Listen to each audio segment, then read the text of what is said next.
you said, step by step. First of all, the project has helped them buy equipment. For example, where I visited, it's a place where they were able to buy the mill to process, the cassava to produce the gari, for example. And with that, they can produce a little bit more. They can aggregate, their production and be able to sell it to the market.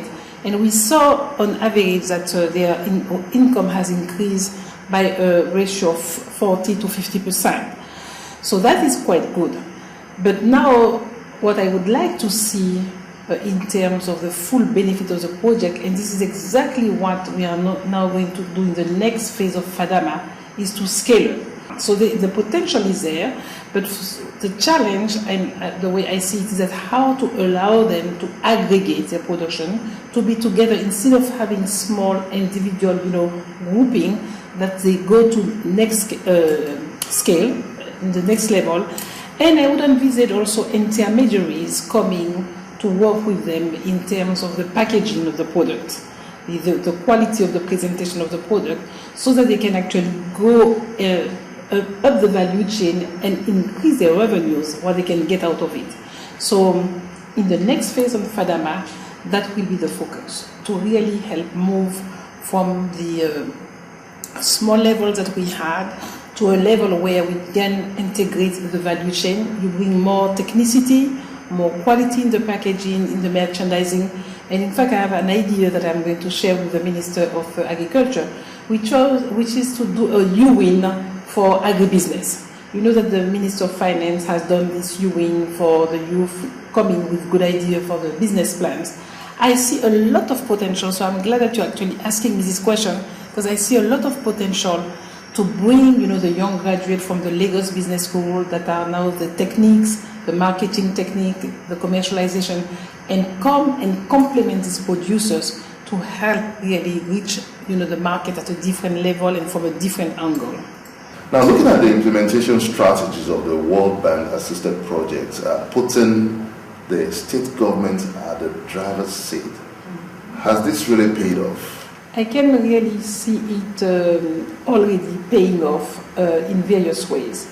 First of all, we consider that the World Bank contribution is catalytic. We want to have a demonstration effect. And then we think that these methodologies, these approaches can be replicated, basically can be scaled up so the state government can use its own resources instead of going ahead and designing again new way of rolling out resources. We discussed of the FADAMA, but I also would like to mention another project that is similar with social infrastructure, the community social development project, where basically communities identify their needs at the local level. For example, saying, well, in our area we do not have a facility, a health facility. Can you help us aggregate that? They want to access water. There is no water. Drilling a borehole and organizing it, you can help. So my point is that, and somebody was mentioning it this morning during the CPPR, during the review, to say, well, this is a little money, not much. If you look at when we go at the level of each state, we have put, let's say, $5 million, yet we have reached so many communities. If the state resources can come and be channeled, essentially you have a multiplier effect instantly. And we are already seeing that more and more states are putting their own resources, using the same approach, and I think that that is excellent. Secondly, what we would like to see is that the project would be embedded in the government strategy. Let me take another example, another sector. In the transport sector, we've been funding in the past maintenance and development of rural roads. Now, in the new approach that we are taking, we said we want to understand your strategies for developing, maintaining rural roads. And then the World Bank money will come, will provide some input for the first 2 years, and gradually toward the third year, 4th year, the state budget will then take over, not only in terms of continuing the rehabilitation, but ensuring the maintenance of the assets that have been developed and put in place with World Bank money. This way you have again a win-win situation where you have sustainability of the project. You don't have a situation by which, in a few years you will come and there is no work because nobody has taken care of their maintenance. So this is, for example, another approach where we are going to work with the states. Now, I believe the concentration has been on this World Bank many country performance portfolio. The focus has really been mainly on the southern states. Now, how much would you say, averagely now, would you estimate has been released to these zones? First of all, in terms of the disbursement, the counterpart funding, it is an issue that is there, so I would not deny it.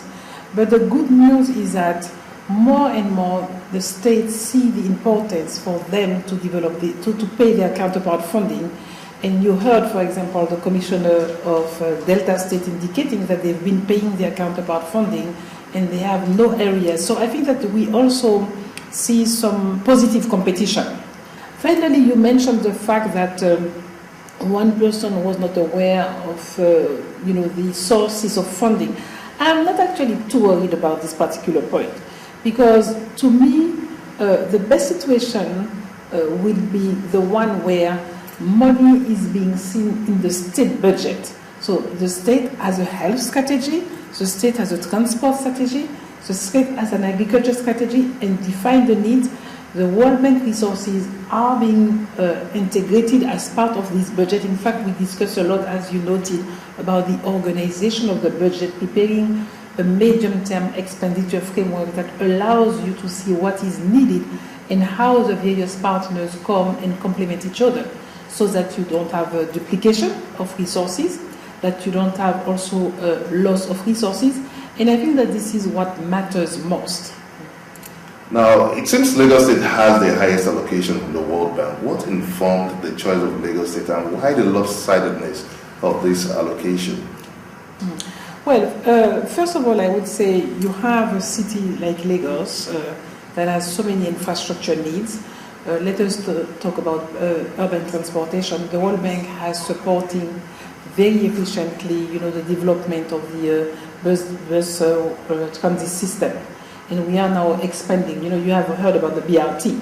So that requires significant resources to be able, to put in place, not only to draw and establish a specific route, and then the ancillary investment that goes to it. Now, looking deep at this area, how much do you think would be sufficient enough to wipe away poverty in this area? Well, first of all, you have to support this income-generating revenue activity. And reducing poverty has two facets. It's what you bring indeed to the communities directly. But the other element is that how you generate more resources so that the states, can indeed be in turn channel and redistribute the resources. So what I'm trying to say is that one key dimension of poverty reduction is increased growth. You need to have more growth. And this is why Lagos, being one of the catalytic center, economic center of the country that generate a big part of the growth, support is provided to Lagos. It is also the gateway of the country. So it is in that sense that I would say that we should not, we should rather, I would say, recognize the importance of supporting Lagos as an important economic center. That being said, what you are saying is that let us ensure also that the smaller states, the ones that are behind, are being supported.